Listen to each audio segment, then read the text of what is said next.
A paz seja convosco, bem-vindos ao 33º episódio Credo em 5 minutos.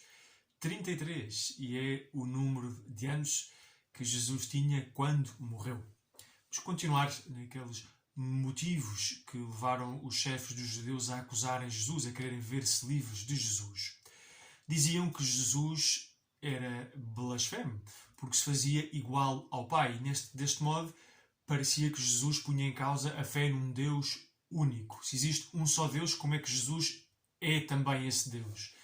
E para os judeus isto era incompreensível, que pudesse haver, isto é um mistério da Santíssima Trindade, num só Deus, três pessoas.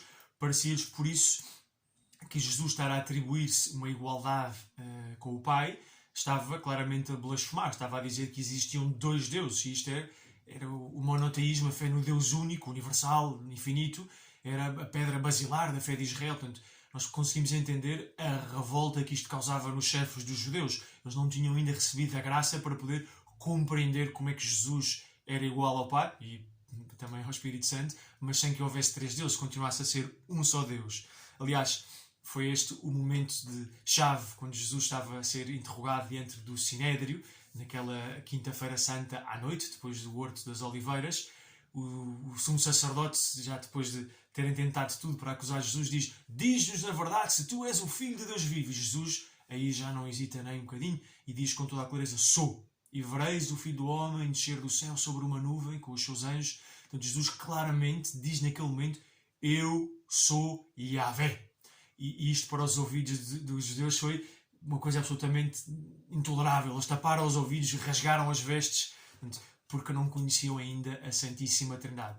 Mais tarde, muitos deles converteram-se e perceberam que, na verdade, o que Jesus estava a dizer era mesmo assim. Ele é Yahvé. Só que Yahvé não é só uma só pessoa, são três pessoas: o Pai, o Filho e o Espírito Santo. Jesus é o Filho, a segunda pessoa da Santíssima Trindade.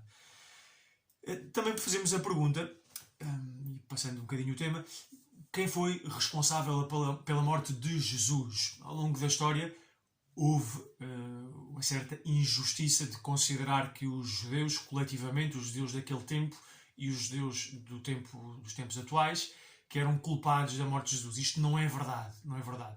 Houve uma rejeição por parte dos contemporâneos, uma rejeição de Jesus, o chefe dos judeus. Pois lembramos que houve muitos judeus que se converteram ao cristianismo. Houve os primeiros discípulos de Jesus, aqueles que o seguiam em vida, e depois os primeiros convertidos eram judeus. Muitos daqueles que não concordaram e que tentaram que Jesus não fosse conduzido à morte eram judeus. Os Nicodemos, José de Arimateia, era toda gente importante entre os judeus. Portanto, não é historicamente correto que os judeus sejam os culpados da morte de Jesus. Mas sim, a morte de Jesus deve ser entendida num sentido mais amplo, teológico, embora historicamente temos ali as pessoas concretas, os sumos sacerdotes, o próprio Pilatos. Portanto, temos aqui quem é que foi, na prática, quem conduziu Jesus à morte. Mas no sentido teológico, no sentido mais profundo e abrangente, podemos dizer que todos os homens pecadores são a causa e são os responsáveis do sofrimento de Jesus. Quer dizer, o sofrimento de Cristo não foi só por causa de Pilatos, foi por causa dos nossos pecados. E mais ainda, nós cristãos, nós que estamos na Igreja de Nosso Senhor Jesus Cristo, tornamos-nos ainda mais responsáveis que aqueles sumos sacerdotes da morte de Jesus, quando livremente nos mantemos no pecado e nos deleitamos nos vícios. É mais grave um católico que vive conscientemente em pecado e que não se quer arrepender, tem mais responsabilidade pela morte de Cristo, porque tem muito mais conhecimento e por isso muito mais responsabilidade, porque já recebeu a graça e agora rejeitou-a, do que os próprios que o condenaram à morte, do que o próprio Pilatos.